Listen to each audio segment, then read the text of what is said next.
En juin dernier, alors que la justice l'avait autorisé à partir vivre en Nouvelle-Aquitaine, avec interdiction de quitter la région, Pierre Palmade, mis en examen pour homicide et blessures involontaires, s'était installé à Bordeaux, juste en face du domicile de sa sœur.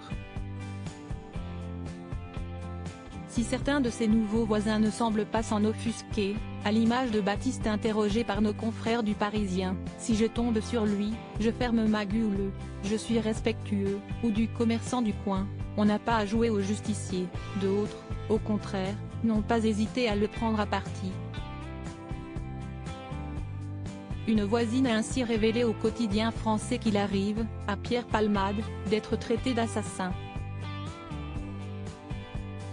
Des propos qui ne choquent pas, outre mesure, certains locaux qui le croisent régulièrement, c'est l'ombre de lui-même. Mais ça ne me fait pas de la peine, faut qu'il paie pour ses conneries.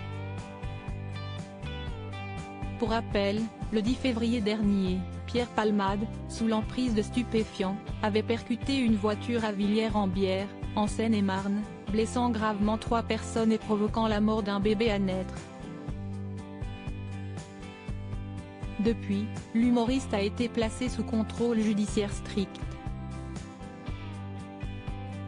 D'abord interné à l'hôpital, il avait, début juin, été libéré, avec bracelet électronique. Il n'était alors plus contraint à une hospitalisation en continu. En revanche, il avait toujours l'obligation de poursuivre son traitement pour soigner ses addictions.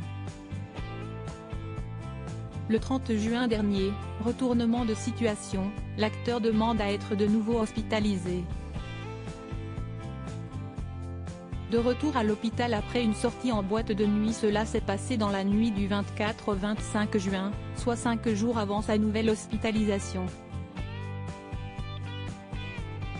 Entre 3h et 5h du matin, le quinquagénaire a été vu en train de danser à l'Ultra Club, une boîte de nuit gay qui se trouve à environ 20 minutes à pied de ce qui était alors son lieu de résidence.